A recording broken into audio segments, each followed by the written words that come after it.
आशा करता हूं आप सब बहुत अच्छे होंगे। मेरा नाम है सिद्धांत अग्निहोत्री, स्टडी ग्लोस पे आपका बहुत बहुत स्वागत है।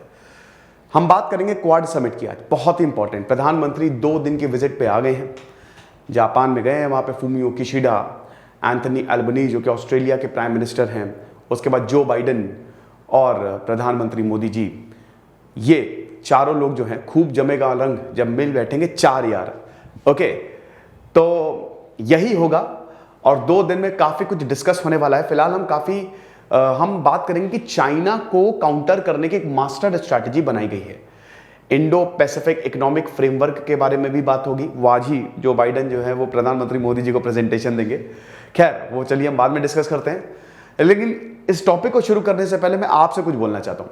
मेरे पास इतना वक्त नहीं रहता कि मैं कमेंट बॉक्स देख सकूं, थोड़ा सा बिजी रहता हूं, मैं देखता हूं, कम देखता हूं। तो कल मुझे टीम ने बताया, वो लगातार कमेंट्स को स्क्रूटनी करती रहती है और एक एक comments they go through each and every comments. यार 3 चीजें हैं, बेवकूफ़ी बंद करो। सबसे पहले तो 50 बार मैं आपसे बोल चुका हूं, जब कोई भी पॉलिटिकल लेक्चर होता है, देखिए कुछ लोगों को तो मैं कुछ नहीं कर सकता क्योंकि उनको तो कुछ भी दे दो ना, वो उनको कम ही पड़ेगा। अब मुझे नहीं समझ में आ रहा है, अगर मैं कांग्रेस का कुछ बोलता हूं तो आप बोलते हो सर कांग्रेस की तारीफ कर रहे हो, बीजेपी का बोलता हूं तो बीजेपी की तारीफ कर रहे हो। मेरे भाई, अगर कोई अच्छा काम कर रहा है तो उसकी तारीफ करेंगे और कोई बुरा काम कर रहा है तो उसकी बुराई करेंगे। दूसरा पॉइंट, जब मैं ऐसे समझा देता था और बहुत सारी टॉपिक्स कनेक्ट करता था, तब आप बोलते थे सर टॉपिक से भटक जा रहे हो, आप ये नहीं, आप वो हिस्ट्री क्यों बता रहे हो, आप पीपीटी के हिसाब से चलो। जब पीपीटी के हिसाब से चल रहा हूं तो आप बोल रहे हो तो नहीं सर आप पीपीटी के हिसाब से चल रहे हो। भाई चाहिए क्या तुम लोगों को? तो मैं ये लास्ट बार बोल रहा हूं, आपको अगर देखना है देखो, नहीं देखना है मत देखो। ये सही नहीं है। कुछ बहुत सही अच्छे कमेंट्स थे जो मैंने सही, जैसे आप कुछ लोगों ने बोला सर थोड़ा सा स्लो। हाँ यार, थोड़ा सा स्लो हो गया हूं मैं, है ना। हो सकता है कि एक पीपीटी पे या एक स्लाइड पे मैं अटक जाता हूं और उसी को रिपीट करता रहता हूं, वो ठीक है। लेकिन यार इस तरीके के कमेंट्स आई वोंट एक्सेप्ट, है ना। आपके ही हिसाब से मैं चल रहा हूं जैसा आपने बोला, राइट। तो इस चीज का थोड़ा ध्यान रखो। फिलहाल हम क्वाड की बात करेंगे और टॉपिक तो देखो यार लंबे होंगे। टॉपिक तो अब 2-3 मिनट में तो मैं समझा नहीं पाऊंगा, जो 2-3 मिनट वाले होते हैं वो मैं समझा देता हूं। तो टॉपिक तो जितना है उतना तो मैं पूरी कोशिश करूंगा ना समझाने की। देखो, क्वाड की अगर बात करें तो आपको पता ही इसमें कौन कौन आता है। इंडिया, ब्लैक लेता हूं, इंडिया, जापान, अमेरिका, ऑस्ट्रेलिया। हालांकि अभी सिंगापुर ने भी बोला था कि हमको भी क्वाड में शामिल करो। बड़ी तारीफ की इमरान खान ने, क्या बात है। ये देखिए कि भारत ने रशिया का भी सपोर्ट किया और अमेरिका से भी बैर नहीं लिया। इसको कहते हैं मास्टर स्ट्रोक। क्या ये हम ही कर सकते हैं? तो ये 4 है। चाइना ही है मेन, इसी को काउंटर करने के लिए बनाया गया था। हालांकि अभी क्वाड समिट हर साल होती है और क्वाड जो है वो अभी इसलिए इतनी महत्वपूर्ण है क्योंकि चाइना ने नाक में दम करके रखा हुआ है। चाइना इंडियन ओशन में जिस तरीके से पैर फंसा रहा है, ये जो इल्लीगल फिशिंग कर रहा है ना, आपको बता दूं कि सारे इंटरनेशनल लॉ चाइना ने तोड़ दिए हैं। वर्स्ट ऑफेंडर IUU की जो रैंकिंग्स आई थी ना 152 देशों में, उसमें वो वर्स्ट ऑफेंडर है। आपको पता है 80% से 95% जो चाइना फिशिंग कर रहा है वो इल्लीगल है। 17,000 के करीब चाइनीज वेसल्स आपको दिखेंगे इंडियन ओशन में। हालत खराब कर दी है दोस्तों, परेशान हो गए कि भाई इसको रोके कैसे, समझा समझा के थक गए हैं। इधर वैंग ई, भाई मिर्ची लगी, तुझको मिर्ची लगी तो मैं क्या करूं। तो वैंग ई, भाई बिलावल भुट्टो और वैंग ई की भी तो मुलाकात हुई है ना। तो बिलावल भुट्टो तो खैर अगर आप उसकी स्पीच देखोगे तो आप हंस हंस के गिर जाओगे। ऐसे ऐसे कार्टून आ गए हैं अब जो सत्ता संभाल रहे हैं। तो वैंग ई जो है वो फॉरेन मिनिस्टर है। अब उन्होंने बोला है, उसने बोला है जो वैंग ई है कि एशियन नेटो बनाने की बात हो रही है। एशियन नेटो बन रहा है और जिस तरीके से अमेरिका फ्रीडम के नाम पे, ओपननेस के नाम पे ये सब कर रहा है, ये सही नहीं है। हम इसका जवाब देंगे। बोलते रहो, तुम्हारा काम है बोलना, तुम बोलते रहो, उससे कोई फर्क नहीं पड़ेगा। बात यहां पे दोस्तों हो रही है इंडियन ओशन की, इंडो पैसिफिक रीजन की। ये बहुत बड़ा खतरा बनता जा रहा है। चाइना एक बहुत बड़ी थ्रेट है। तो ये जो Indian navy information fusion centre of Indian ocean region IFCIOR, ये सबसे बड़ा रोल प्ले करेगा। क्या है ये? ये एक समूह है। सिंगापुर में एक सेंटर है, इंडिया में सेंटर है, ऑस्ट्रेलिया में सेंटर है। इन्होंने अपनी सैटेलाइट छोड़ी हुई है। अब ये सैटेलाइट से ट्रैकिंग करेंगे कि कौन इलीगल फिशिंग कर रहा है और कौन नहीं। चाइना की इलीगल फिशिंग को रोकने का ये बहुत ही बड़ा, ये बहुत जबरदस्त प्लान है, मास्टर प्लान है ये एक तरीके से। हमारे पास सबूत होगा ना कि देखो भैया तुम, क्योंकि चाइना हर चीज पे नकार देता है कि हमने ये नहीं किया, कोविड यहां से नहीं आया, हर चीज पे वो पीछे हट जाता है और दूसरे पे आरोप लगाने लगता है। जब किसी की गलती वो दूसरे पे आरोप लगाने की गुस्सा आती है, वही चाइना करता है। लेकिन हमारे पास अब सबूत रहेंगे।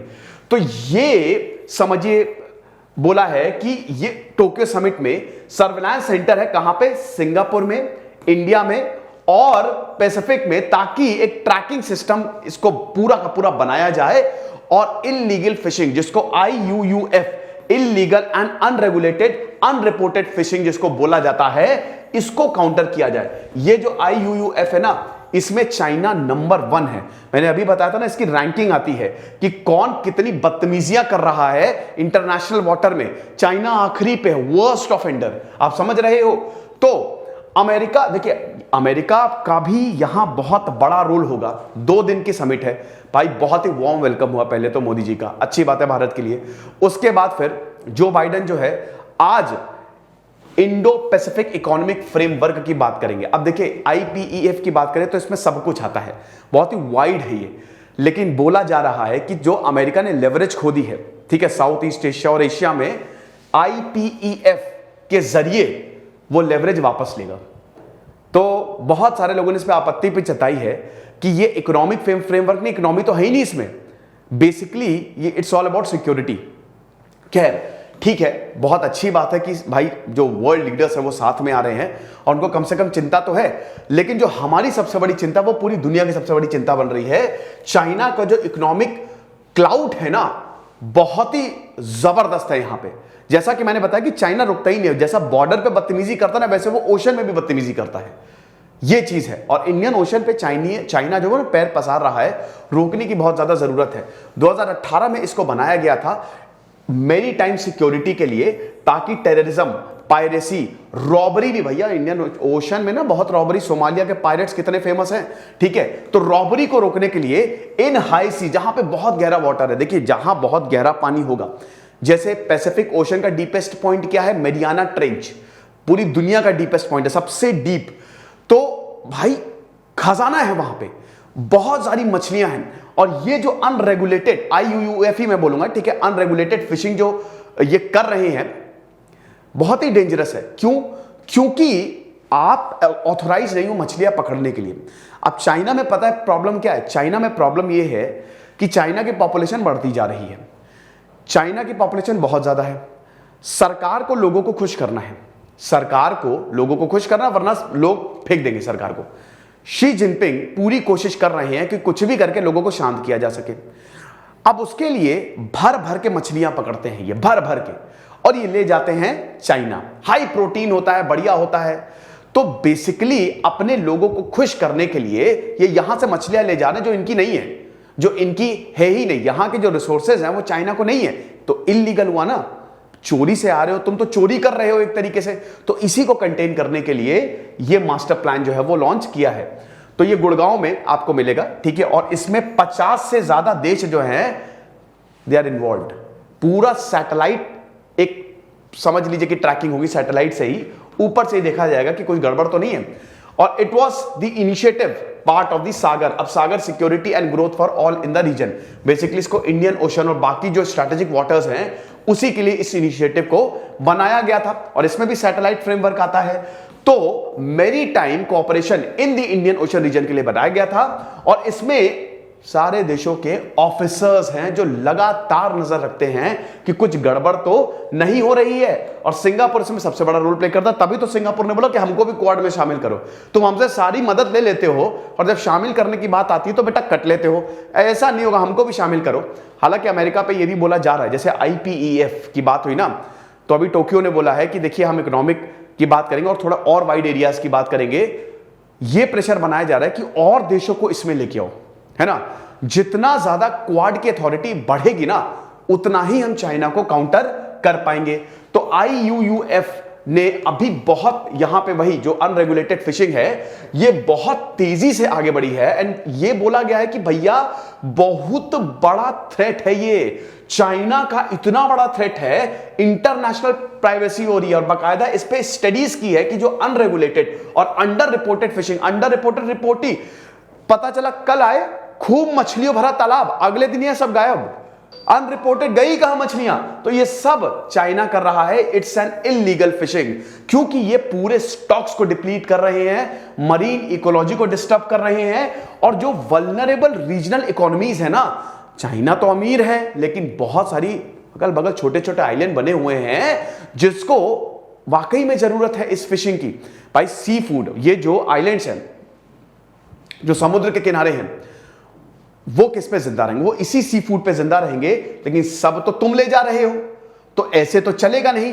तो बकायदा इस पे स्टडीज जो हैं वो की है। अब ये देखिए कि इसमें सबसे पहले चाइना क्या करता है, सबसे बड़ी फिशिंग फ्लीट चाइना के पास है, 17,000 से ज्यादा ट्रॉलर चाइना यूज करता है। आपको पता है 17,000, आप सोच के देखिए जरा, काउंट करिए, दोपहर हो जाएगी, ठीक है। 17,000 से ज्यादा ट्रॉलर्स हैं, 80 से 95% इनकी फिशिंग इलीगल है, ठीक है, जिसका डेवास्टेटिंग इफेक्ट होता है। वही पॉपुलेशन की ह्यूज डिमांड है, सब्सिडीज तो दे रहे हैं लेकिन वो लाएंगे कहां से? यहीं से तो लाएंगे। तुमने बोल तो दिया कि जनता को फ्री में खाना खिलाओगे, लेकिन कहां से खिलाओगे? कहीं से तुमको भी तो लाना पड़ेगा ना।